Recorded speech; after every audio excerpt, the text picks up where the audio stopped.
todos. Gracias. En primer lugar, agradecimiento por vuestra presencia. Por supuesto, agradecemos a todas las delegaciones su presencia en Madrid y su respuesta a la llamada de Vox y de Santiago Abascal para seguir trabajando juntos. Consideramos que esta cumbre ha sido un rotundo éxito, en primer lugar porque nos muestra que en toda Europa se están asentando, algunos ya en gobierno, como en Polonia y Hungría, fuerzas políticas en defensa de la soberanía de las naciones, la libertad y el bien común. Amamos Europa porque amamos nuestras naciones y defenderemos Europa porque defendemos nuestras naciones. Este diálogo y cooperación hoy da un paso más. Para los que no tengan información, como saben, en julio de 2021 se firmó una declaración conjunta en el Parlamento Europeo por las delegaciones de diversos partidos políticos en defensa de una Europa respetuosa con la soberanía, la libertad y las tradiciones de nuestras naciones. Posteriormente, en diciembre, hubo una cumbre de fuerzas patrióticas y conservadoras en Varsovia, y allí Santiago Abascal anunció que la siguiente sería en España.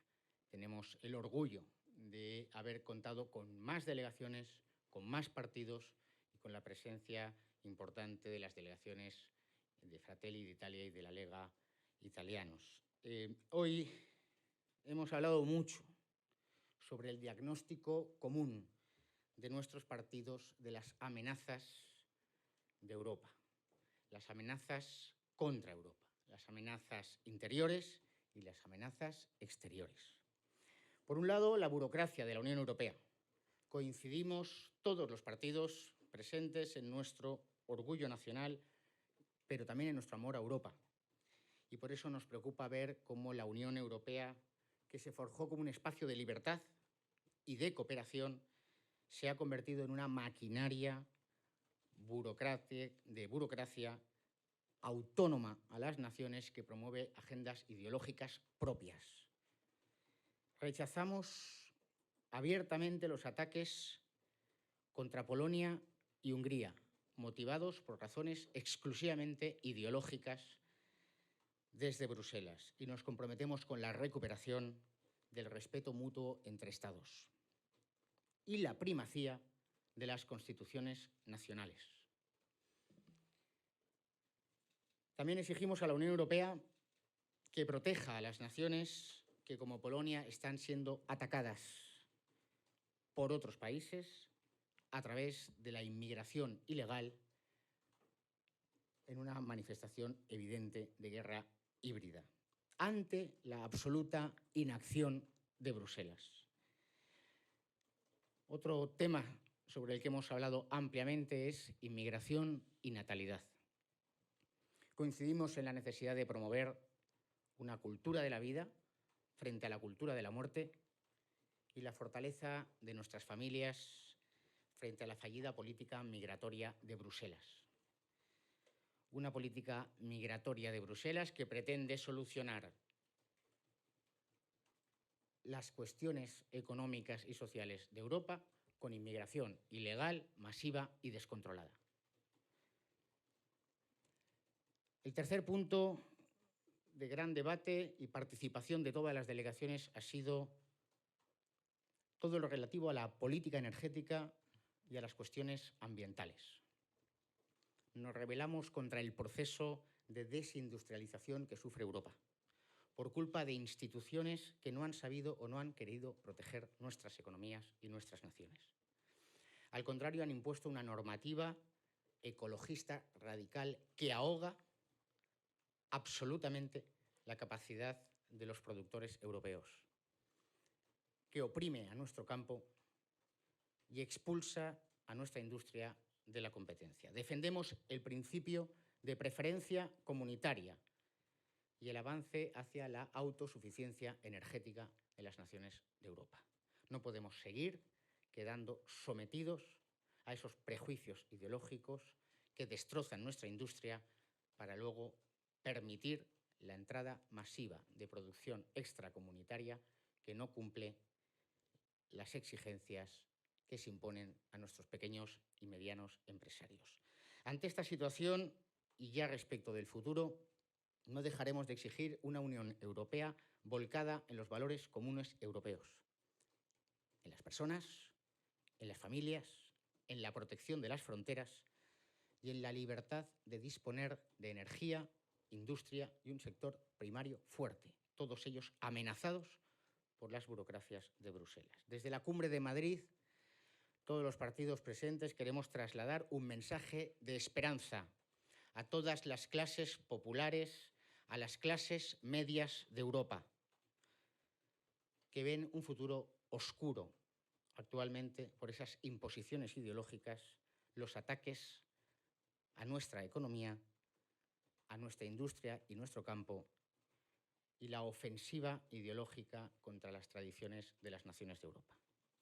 También es un mensaje para todas esas élites políticas y mediáticas que han avanzado en su agenda ideológica de espaldas a los europeos contra la soberanía nacional y la democracia.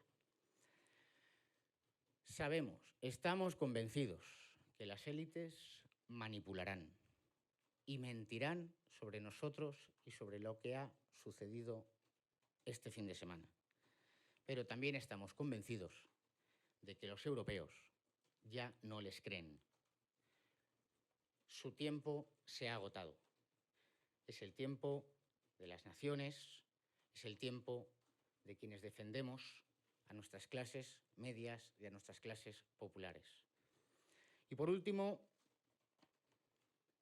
pues señalar que en esta declaración conjunta manifestamos todas las fuerzas políticas presentes nuestra voluntad de seguir cooperando y hemos dado un paso adelante en esta Cumbre de Madrid con el compromiso de crear una oficina de coordinación como una forma de cooperación permanente en el Parlamento Europeo para alinear nuestras políticas, nuestras posiciones y, por supuesto, en la medida de lo posible y siempre que se respete la libertad de cada uno de los partidos, nuestros votos para demostrar nuestra fortaleza y nuestra firme decisión de cambiar Europa, de recuperar Europa y de proteger Europa frente a todas esas amenazas interiores y exteriores. Lo que les acabo de exponer es un resumen del contenido de la declaración conjunta que se hará llegar por parte de la organización a cada uno de los medios. Y ahora pues quedo abierto a sus preguntas. Yo voy a responder en español. Las preguntas se pueden hacer en cualquier idioma que yo pueda comprender y a partir de ahí sin ningún problema. Sí, hola, buenos días, señor Buxade. Soy Gabriel López, de Televisión Española. Yo le querría hacer dos preguntas. En primer lugar, sobre cuál es la posición de Vox, la opinión de Vox sobre las palabras de esta mañana del primer ministro polaco, diciendo que si no se paraba a Putin podía convertirse en una pesadilla para la Unión Europea, en un problema de seguridad europeo. Eso por un lado, y luego también en qué consiste el acuerdo que se ha alcanzado entre todos ustedes sobre la crisis de Ucrania.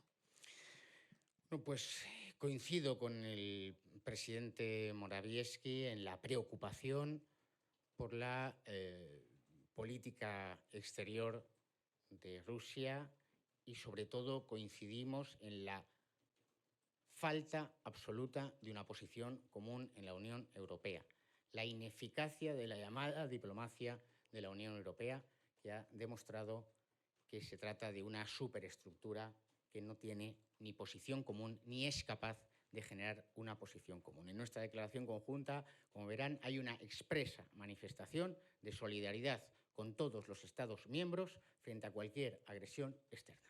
Y, por tanto, nuestra manifestación de solidaridad a Polonia y a cualquier nación, cualquiera de los Estados miembros que puedan verse amenazados por la política exterior de cualquier otra nación.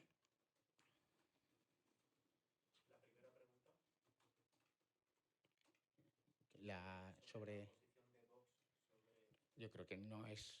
La posición de Vox la podemos dejar para mañana, en que tenemos una rueda de prensa. Yo ahora estoy actuando como representante de esta Cumbre de Madrid y, por tanto, de todas maneras, la posición de Vox la hemos manifestado a lo largo de esta semana. Sí. Sí, hola, buenas tardes. Me gustaría saber si han conseguido poner de acuerdo a Polonia y Hungría con respecto a lo que está ocurriendo en Rusia. Defienden que todos los países aliados, o los partidos al menos que se han dado cita en esta cumbre, coinciden en lo que tiene que hacer frente la Unión Europea o Europa a los retos siguientes. Me gustaría saber si entre esos retos han conseguido poner de acuerdo estas dos potencias con respecto al conflicto entre Rusia y Ucrania. Y en segundo lugar, me gustaría saber en qué consiste exactamente el acuerdo al que han alcanzado para emitir votos iguales, me ha parecido entender, en la Unión Europea con respecto a diversos asuntos. No sé si eso implicaría, por ejemplo, si tienen que votar el envío de tropas a Ucrania, si se pondrían de acuerdo todos los países que se han dado cita aquí hoy. Gracias. Pues dos cuestiones. En cuanto a la primera, por supuesto, Polonia y Hungría, el presidente Orbán y el presidente Morawiecki han manifestado una total conjunción en cuanto a su valoración de la situación actual. Esta declaración es suscrita por Fidesz y por el Partido Ley y Justicia. En concreto, respecto de esta cuestión, que sé que es la que le interesa, voy a leer literalmente el contenido de la declaración. Trabajar para garantizar que las naciones de Europa actúen solidariamente ante la amenaza de agresiones externas. Las acciones militares de Rusia en la frontera oriental de Europa nos han conducido al borde de una guerra. La solidaridad, la determinación y la cooperación en materia de defensa entre las naciones de Europa son necesarias ante tales amenazas. Las naciones europeas constatan la ineficacia de la diplomacia de la Unión.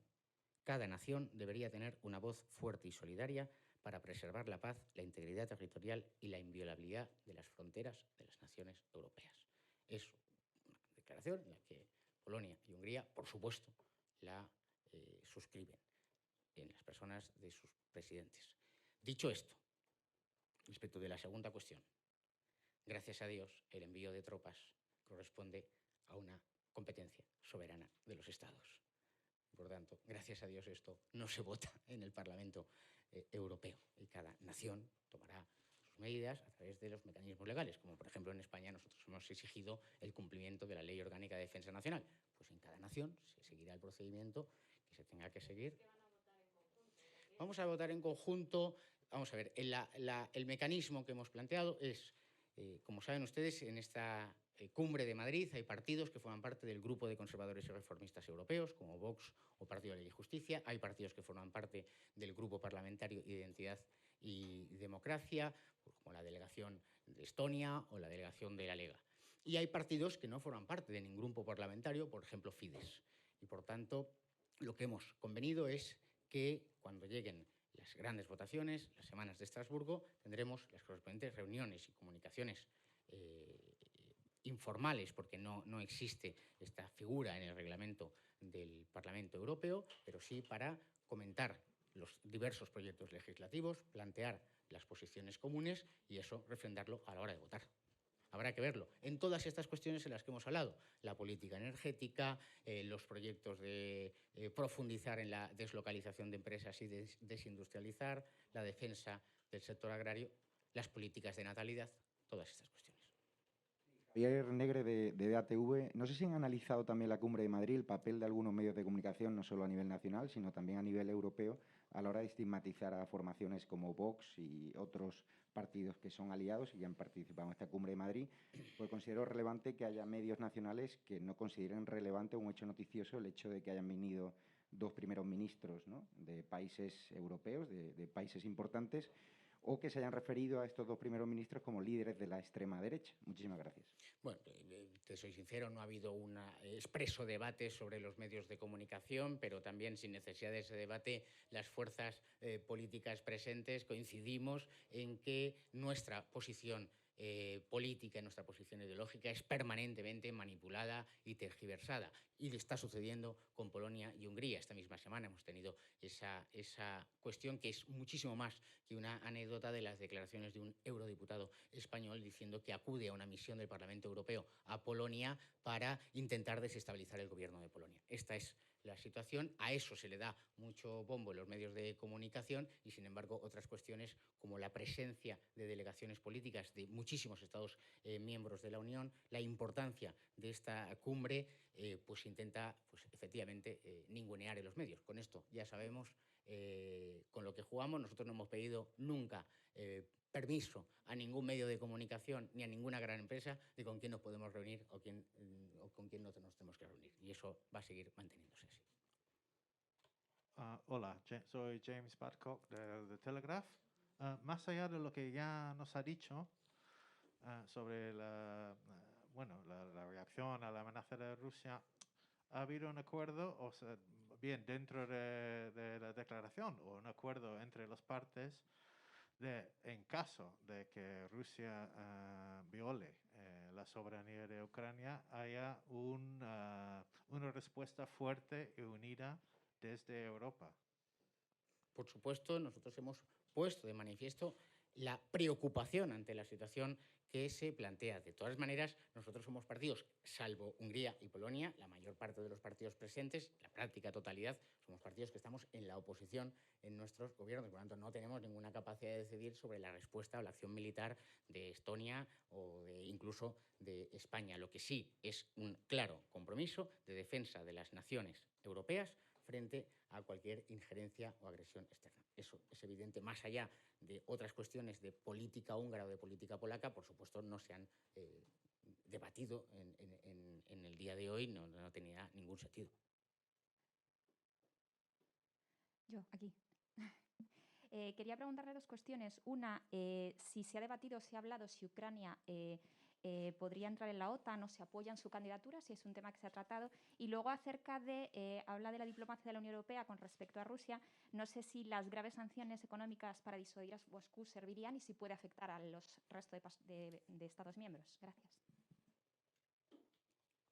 El debate ha sido, en cada delegación ha planteado su posición, un debate libre, un debate abierto, muchísimo más libre y muchísimo más abierto y más transparente que los medios de comunicación o incluso en Bruselas. Respecto de su posición no hay transparencia ninguna, y más allá de esto se refleja esa posición común en la declaración.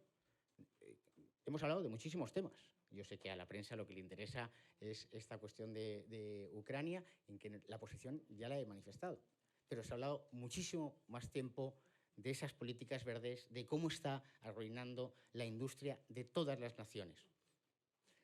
Con una reflexión que se la voy a transmitir aquí, que una de las delegaciones, y que me ha parecido extraordinaria, una de las delegaciones presentes en la cumbre, procedente de un país del norte de Europa, dice: yo he paseado ayer por la tarde y esta mañana por Madrid. El sol, la temperatura. ¿Cómo puede ser que haya la misma política energética en España que en Finlandia?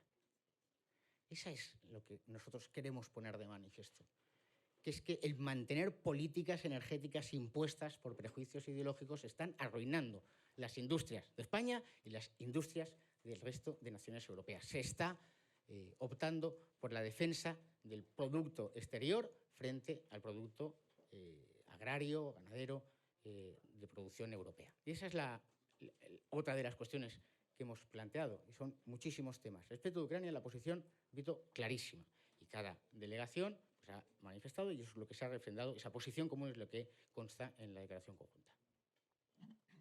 Hola, buenas, sí, Ignacio Calleja, del Confidencial.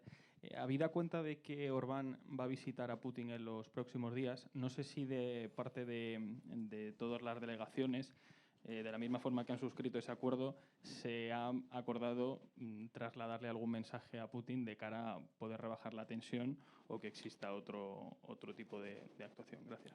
Todas las delegaciones tienen una voluntad de que esto se resuelva cuanto antes mejor. El presidente de Hungría va a ver al presidente de Rusia porque quiere hacerlo, y no hay ninguna reflexión por el resto de las delegaciones. Es que hay que acostumbrarse a respetar. Esto es lo que nosotros estamos pidiendo, respetar. El señor Orbán le trasladará lo que él considere oportuno, la posición de Hungría, sus cuestiones, y con toda seguridad le trasladará la importancia de la reunión de la Cumbre de Madrid y le trasladará la posición común adoptada. Hay que cortar. Tenemos que poner fin porque viene Marine Le Pen y, por tanto, una última pregunta, pero sí es rápida. ¿No? ¿No? Pues nada. Muchísimas gracias.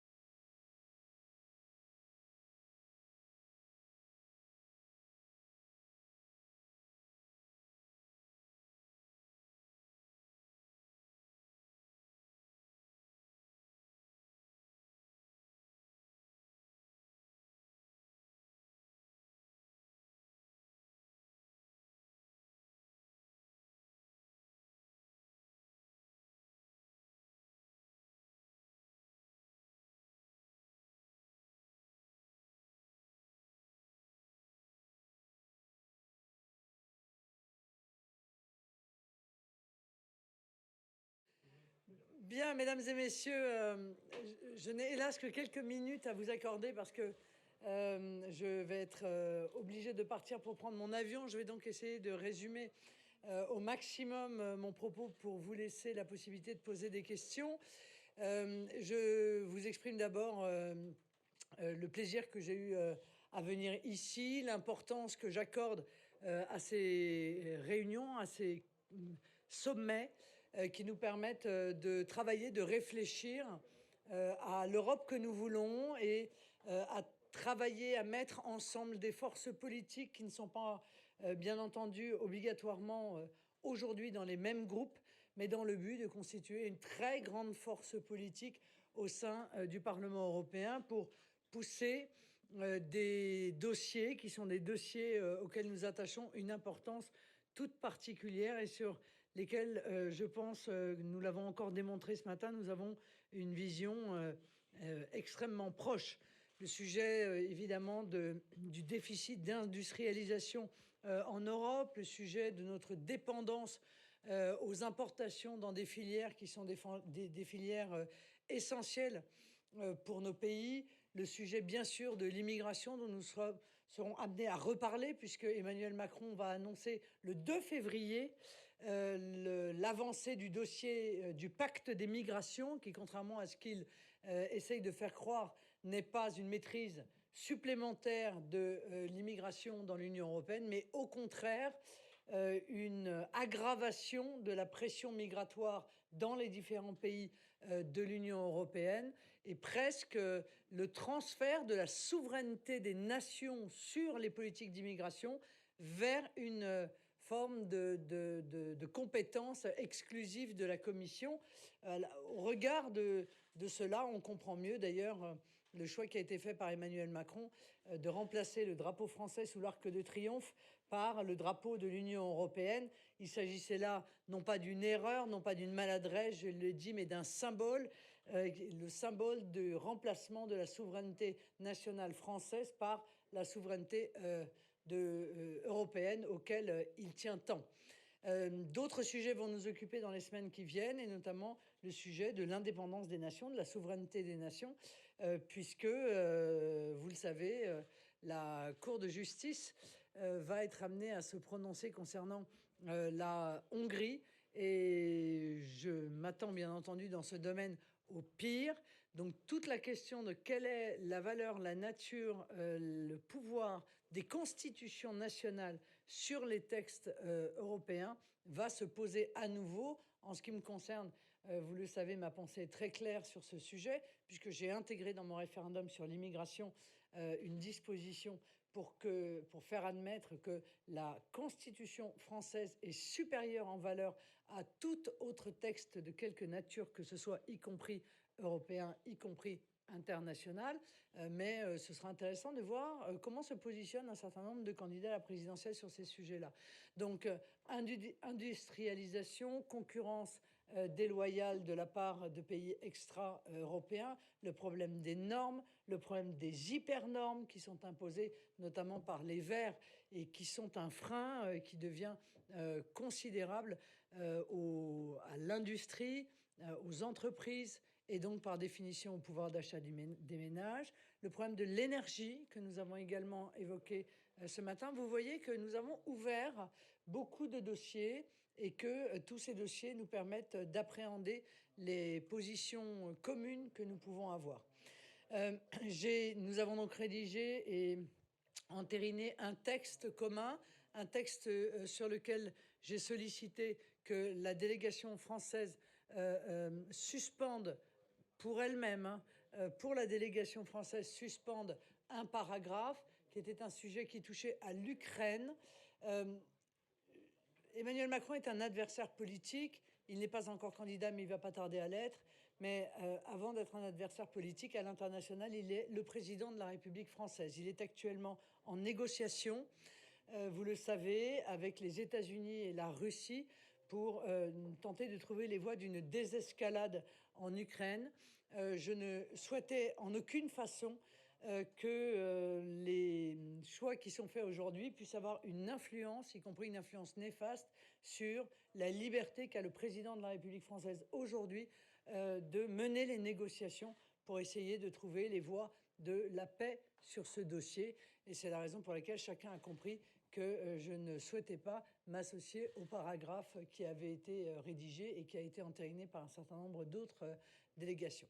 Voilà, mesdames et messieurs, très rapidement, pour vous laisser le temps de poser des questions et le temps pour moi d'y répondre.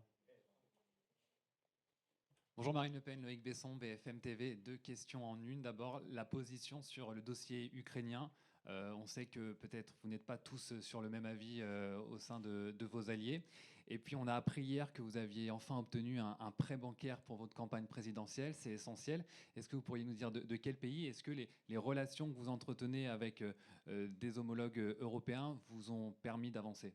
Alors, nous n'avons pas la même position sur le dossier ukrainien. Ce n'est pas le sujet. Si vous voulez. Le sujet, c'est que, encore une fois, la France a un rôle dans les négociations et que rien ne doit être fait. Et je pense que je respecte là tout à fait l'esprit de des traditions républicaines. Rien ne doit être fait, et encore moins à l'étranger, qui pourrait affaiblir la position de la France dans les négociations qu'elle mène. Ça, c'est déjà la première chose. Pour le reste, un prêt ne vient pas d'un pays, Monsieur Besson. Un prêt vient d'une banque. Ça ne vous a pas échappé, il y a des établissements bancaires et ces établissements bancaires sont des établissements privés qui ne dépendent pas de pays. Je note qu'il m'est demandé à moi quelle banque, quels éléments précis. On ne demande pas les mêmes renseignements pour d'autres candidats. Donc, je ne vous les donnerai pas, étant entendu que l'ensemble des institutions sont informées de ce prêt. D'abord, évidemment, la Commission nationale des comptes de campagne qui aura à en connaître, mais également, je vous l'indique, le ministère de l'Intérieur, puisque le ministère de l'Intérieur est obligatoirement informé, le ministère de l'Intérieur français est obligatoirement informé des prêts que nous faisons. L'information, elle n'est pas là. L'information, elle est que nous avons eu du mal à trouver une banque européenne pour faire ce prêt, ce qui n'est pas normal, que du coup, nous avons été contraints de faire une campagne à l'économie pendant des mois et que bien nous avons enfin trouvé, à force de travail, une banque qui puisse nous prêter des sommes nécessaires pour faire campagne et qui seront remboursées par l'État. Voilà. Hola, buenos días. Oui. Joaquín Vera, de La Vanguardia. Se nos ha comentado que ha habido un debate libre y transparente de cada delegación sobre los diferentes asuntos tratados y quería saber si usted nos puede trasladar si Santiago Abascal ha apoyado la participación de tropas españolas en el despliegue de la OTAN y si el líder de Vox ha condenado las amenazas de Putin. Y por otro lado, le quería preguntar qué opinión le merece que el líder de Vox no se haya posicionado clara y públicamente sobre el asunto. Gracias. Merci. Voy a tener que preguntarte la segunda pregunta otra vez, disculpa. Merci, Madame Le Pen. Lors du sommet, c'était expliqué qu'il y a eu un débat libre et transparent quant à diverses affaires. Et il voudrait savoir sur la position de M. Abascal quant à l'approche de la possibilité de déployer des troupes lors du moment question ukrainien. Bon, je veux bien vous faire plaisir, mais il n'est pas question que je réponde à la place de M. Abascal, vous le comprenez bien, donc je suis sûr que vous ne manquerez pas de lui poser la question lorsqu'il sortira du déjeuner. Oui, merci pour la question, mais évidemment, elle ne peut pas répondre au nom de M. Abascal, mais probablement lui lors de la... Ay, perdón, perdonadme. Perdonadme, está fatal. Que evidentemente ella no puede hablar en nombre y representación del señor Abascal, pero que seguramente esté encantado a la salida del lunch de contestarle a esa pregunta. Disculpadme. ¿La segunda era? ¿Qué opinión le merece que el líder de Vox no se haya posicionado claramente y públicamente sobre este asunto? Et sur cette affaire, en continuant sur cette affaire, qu'est-ce que vous considérez que monsieur le leader de Vox, Abascal, n'a pas fait une déclaration explicite sur cette affaire? Mais personne ne devait faire une déclaration explicite sur cette affaire. On a fait un tour de table sur le texte que nous avions rédigé et chacun est intervenu pour indiquer quels étaient les éléments sur lesquels il voulait appuyer. Moi, j'ai été amené à expliquer pourquoi je ne souhaitais pas que ce paragraphe soit à la signature de la délégation française. Santiago Abascal a expliqué, lui, l'importance qu'il portait aux problématiques de l'immigration, et je crois qu'il a parfaitement raison, puisque j'avais moi-même indiqué que le pacte d'immigration allait être lancé par Emmanuel Macron, évidemment comme président du Conseil, dans quelques jours, puisque ce sera, je crois, le 2 février. Donc, Santiago Abascal a appuyé sur l'importance de cette problématique de l'immigration, qui est effectivement un sujet en même temps très sérieux, très urgent, et terriblement problématique pour les pays et les peuples européens. Pardonnez-moi, on a le temps pour une question. D'accord. En cuanto a la... vale, perdón. Une question. Sí, vale. En resumen, en cuanto a esa pregunta, el contenido, pues realmente en la cumbre nada había que decir sobre la cuestión de este texto. Los elementos de por qué ella tampoco ha expresado esto se basan fundamentalmente en que se trata de una negociación a nivel de la República Francesa. Sí que efectivamente no se desea entrar en esas materias, puesto que es una negociación que se está llevando a cabo a nivel de Francia. Y en cuanto a lo más importante, el tema de la inmigración se ha sido abordado muy a fondo, y esto es de gran relevancia en tanto que el 2 de febrero el presidente Macron va a presentar un pacto que es el auténtico problema, y esto se ha debatido muy a fondo en esta cumbre. Última pregunta. Yo le quería preguntar sobre todo por esa cuestión con respecto a la inmigración en Francia. Hay 750 zonas no-go donde se aplica la ley islámica, y me gustaría saber cómo han abordado este tema en la cumbre y qué postura también tiene su partido sobre esta situación y qué medidas han tomado para poder abordarlo y resolverlo.